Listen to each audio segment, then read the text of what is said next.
আর কতটা সুন্দর দেখতে লাগছে দেখুন, কালারটা দেখুন কি এসছে, এই যে কি দারুণ লাগছে না।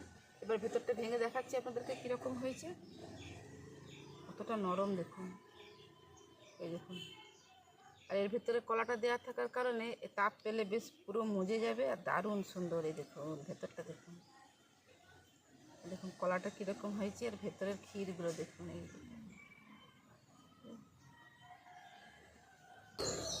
নমস্কার বন্ধুরা, জঙ্গলমহল ভিলেজ ফুডে আপনাদের সকলকে স্বাগত।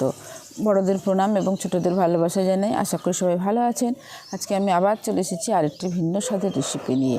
তা আজকে আমি যে রেসিপিটি আপনাদের সঙ্গে শেয়ার করব, সম্ভবত এর আগে আপনারা কখনো খাননি। তা আজকে আমি যে রেসিপিটা শেয়ার করছি, প্লিজ আপনারা প্রথম থেকে শেষ পর্যন্ত ভিডিওটা দেখুন। এটি একটি পিঠের রেসিপিও বলতে পারেন। তো চলুন প্রথম থেকে ভিডিওটা দেখুন। তো আমি এই জন্য নিয়ে নিয়েছি এরকম একটা জায়গা। এর মধ্যে আমি প্রথমে ময়দাটাকে মেখে নেব। প্রথমে দিয়ে দিচ্ছি 4 চামচ তেল, সাদা তেল।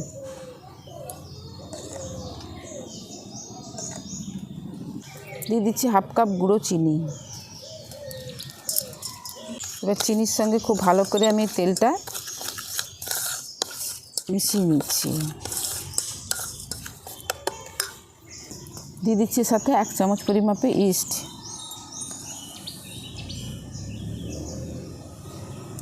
যেহেতু এই কাপ মেপে আমি সমস্ত কিছু নিয়েছি, এই কাপেরই দিয়ে দিচ্ছি 1 কাপ গরম জল।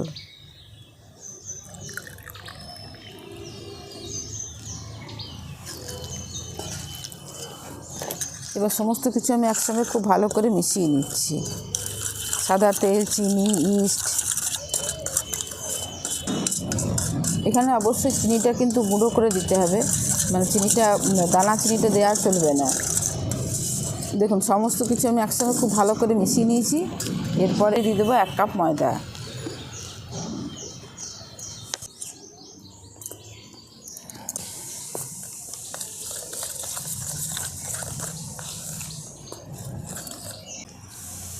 এই দেখুন ডোটাকে আমি কতটা নরম করে মেখে নিয়েছি। এরপর এটাকে চাপা দিয়ে দেবো যেন বাতাস না পায়। এটাকে রেখে দিচ্ছি একদিকে সরিয়ে। দেখুন ময়দার ডোটাকে তো আমি মেখে নিয়েছি। এরপর দেখুন এখানে আমি ঠিক এরকম সাইজের 4টে কলা নিয়ে নিয়েছি। আমি যেহেতু আজকে কলা পিঠা রেসিপি আপনাদের সঙ্গে শেয়ার করব, তো এইরকম সাইজের কলাগুলো নিলেই কিন্তু ঠিক মাপের কলাগুলো হবে। তো এইগুলোকে আমি ছাড়িয়ে নিচ্ছি।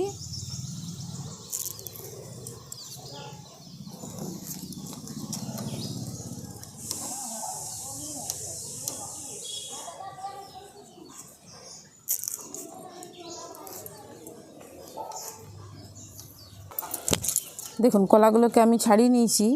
এরপর ঠিক মাঝখান থেকে আমি কেটে নেব, একদম পুরো মাঝখান থেকে।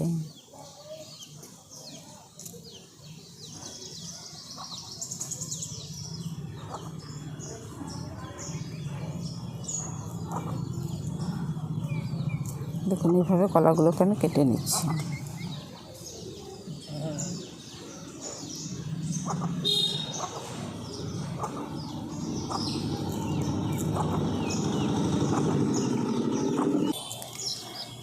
এই দেখুন প্রত্যেকটা কলাকে আমি কেটে নিয়েছি। দেখুন এখানে নিয়ে নিয়েছি খোয়া। এবার এই যে প্রত্যেকটা কলার উপরে আমি অল্প একটু করে খোয়া দিয়ে দেবো। এরকম একটা পিস নিয়ে নিয়েছি। এরপরে এই উপরে একটু খোয়া লাগিয়ে দিচ্ছি।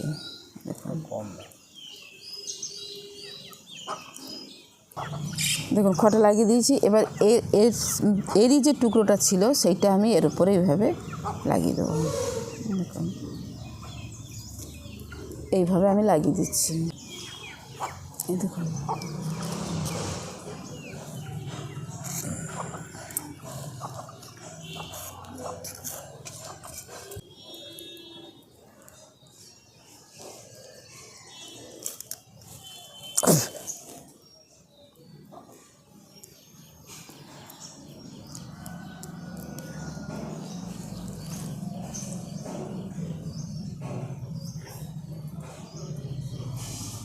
দেখুন এইভাবে প্রত্যেকটাকে আমি লাগিয়ে নিচ্ছি।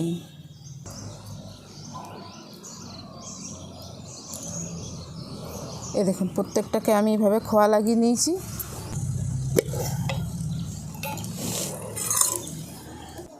দেখুন কলাগুলো সমস্ত রেডি করে নিয়েছি। এরপরে আমি এই ঢাকাটা খুলে ময়দাটাকে দেখে নিচ্ছি। দেখুন ময়দাটা কতটা নরম হয়েছে, দেখুন মাখাটা।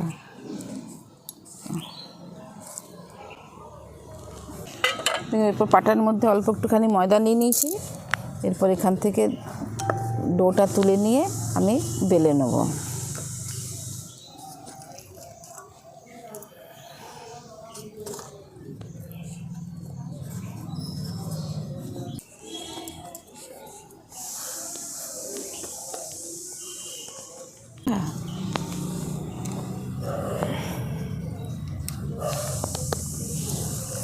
দেখুন আমি কিন্তু গোল করে বেলবো না, বেলবো চৌকো করে, এইভাবে চৌকো করে বেলে নেব।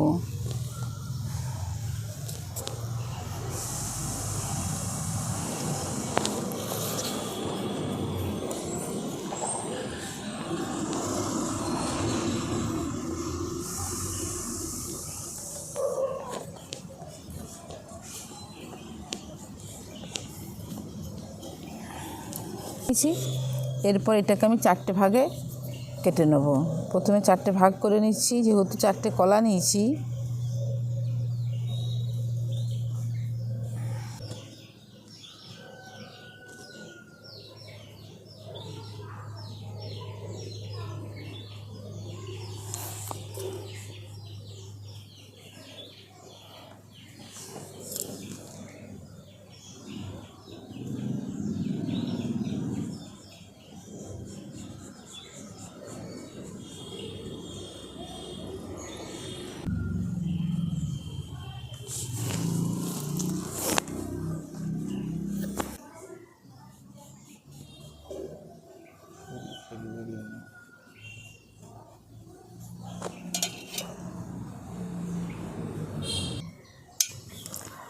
এই দেখুন একটাকে আমি তুলে নিয়েছি।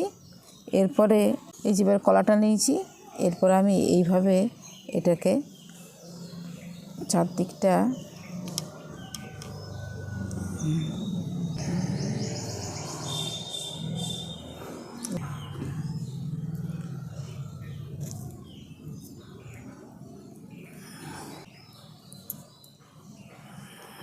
এই দেখুন এইভাবে এটাকে আমি কভার করে দিচ্ছি। কীরকম লাগছে দেখতে? হ্যাঁ, এই দেখুন এইভাবে আমি চারদিকটাকে কভার করে দিচ্ছি।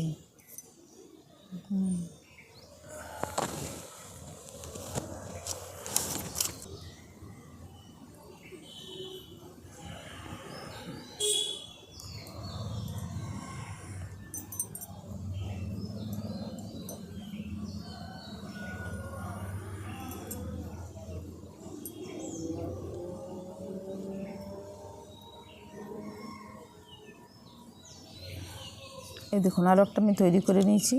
তো এইভাবে আমি সবগুলোকে বানিয়ে নিচ্ছি।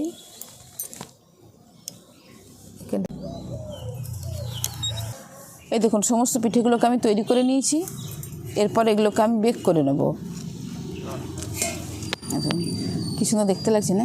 শুধু শুধু শুধু পিঠেগুলোই দেখুন কী সুন্দর দেখতে লাগছে। গায়ের গায়ে লেগে গেলে এটা ছাড়ানো মুশকিল।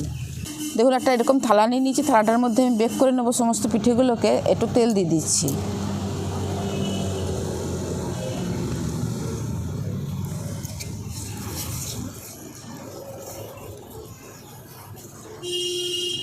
ওপর থেকে একটু ময়দা ছড়িয়ে দিচ্ছি।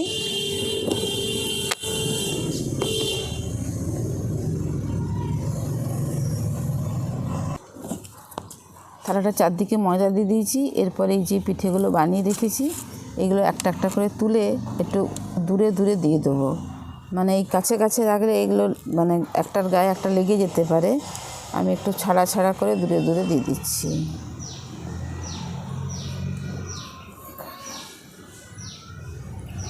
যেন কারো গায়ে না লাগে, এইভাবে আমি দিয়ে দিয়েছি। দেখুন ওপরটা সুন্দর রং আসার জন্য আমি এখানে অল্প একটুখানি জল নিয়ে নিয়েছি। আর এরপরে একটু পাউডার দুধ আমি এর মধ্যে মিশিয়ে দিচ্ছি।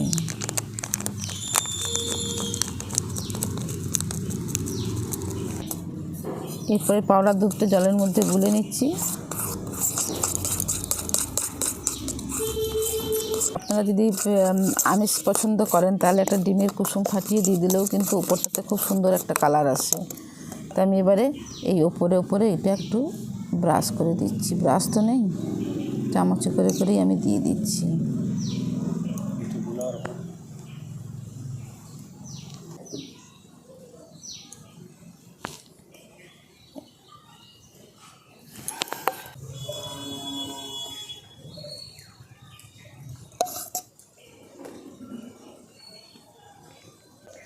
ওপর থেকে দুধ একটু ব্রাশ করে নিয়েছি। এখানে দেখুন আগের থেকে আমি উনুনটা জ্বালিয়ে দিয়েছি, একটা ওর উপর লোহার কড়া বসিয়ে দিয়েছি, কড়াটার ওপরে দিয়ে দিয়েছি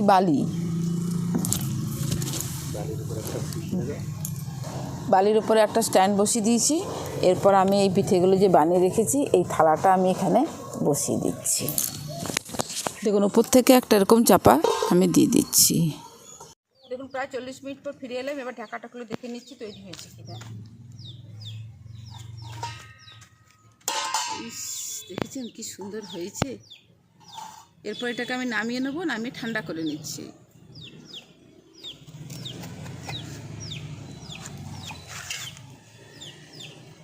দেখুন দুধটা দেওয়ার ফলে এই যে উপরের কালারগুলো কি সুন্দর এসছে না। আসলে চামচে করে দিয়েছি তো, ব্রাশে করে দিলে আরও এই উপরগুলোতেও খুব সুন্দর কালারটা হতো। এরপর আমি একটা করে ছাড়িয়ে আর এই প্লেটের মধ্যে তুলে নিচ্ছি।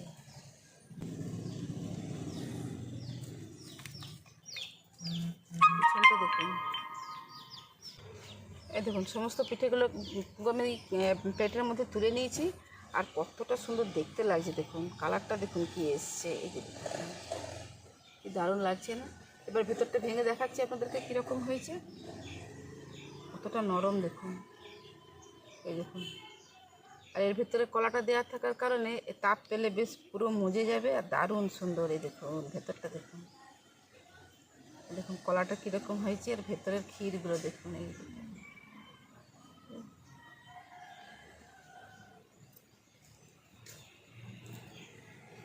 একটুখানি খেয়ে আপনাদেরকে বলছি কীরকম হয়েছে।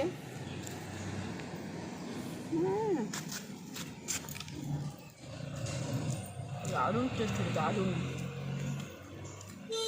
সুপার। আজকের রেসিপি কীরকম লাগলো অবশ্যই কমেন্টে জানাবেন। ভালো লাগলে জঙ্গলমহল ভিলেজ ফুড চ্যানেলটিকে লাইক, কমেন্ট, শেয়ার করবেন এবং প্লিজ সাবস্ক্রাইব করে দেবেন। যারা ফেসবুক থেকে দেখছেন তারা প্লিজ পেজটিকে ফলো করে সঙ্গে থাকবেন। প্রত্যেকেই ভালো থাকবেন, সুস্থ থাকবেন, সাবধান থাকবেন। আজকের ভিডিওটা আমি এখানে শেষ করছি। আবার আপনাদের সঙ্গে দেখা হবে পরবর্তী আর কি ভিডিওতে।